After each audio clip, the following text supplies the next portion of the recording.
In the month of Nisan, in the 20th year of King Artaxerxes, when wine was brought for him, I took the wine and gave it to the king. I had not been sad in his presence before, so the king asked me, "Why does your face look so sad when you are not ill? This can be nothing but sadness of heart." I was very much afraid, but I said to the king, "May the king live forever. Why should my face not look sad when the city where my ancestors are buried lies in ruins and its gates have been destroyed by fire?" The king said to me, "What is it you want?" Then I prayed to the God of heaven, and I answered the king, "If it pleases the king, and if your servant has found favor in his sight, let him send me to the city in Judah where my ancestors are buried so that I can rebuild it." Then the king, with the queen sitting beside him, asked me, "How long will your journey take, and when will you get back?" It pleased the king to send me, so I set a time. I also said to him, "If it pleases the king, may I have letters to the governors of Trans-Euphrates so that they will provide me safe conduct until I arrive in Judah? And may I have a letter to Asa, keeper of the royal park, so he will give me timber to make beams for the gates of the citadel, by the temple, and for the city wall, and for the residence I will occupy."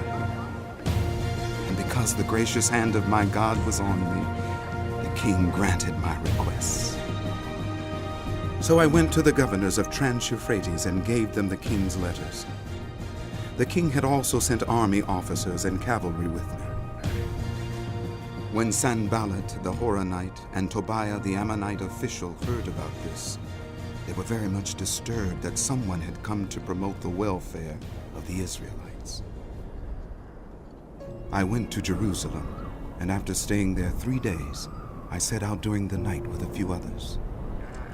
I had not told anyone what my God had put in my heart to do for Jerusalem. There were no mounts with me except the one I was riding on. By night, I went out through the valley gate toward the jackal well and the dung gate, examining the walls of Jerusalem, which had been broken down, and its gates, which had been destroyed by fire. Then I moved on toward the fountain gate and the king's pool, but there was not enough room for my mount to get through. So I went up the valley by night, examining the wall. Finally, I turned back and re-entered through the valley gate.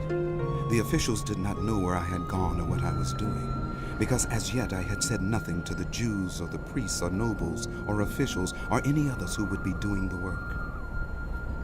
Then I said to them, "You see the trouble we are in. Jerusalem lies in ruins, and its gates have been burned with fire.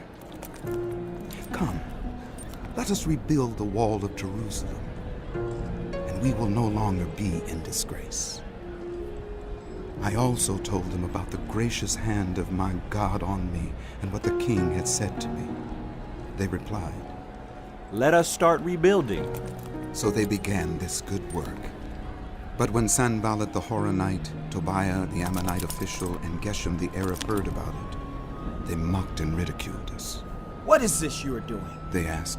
Are you rebelling against the king?" I answered them by saying, "The God of heaven will give us success. We, his servants, will start rebuilding, but as for you, you have no share in Jerusalem or any claim or historic right to it.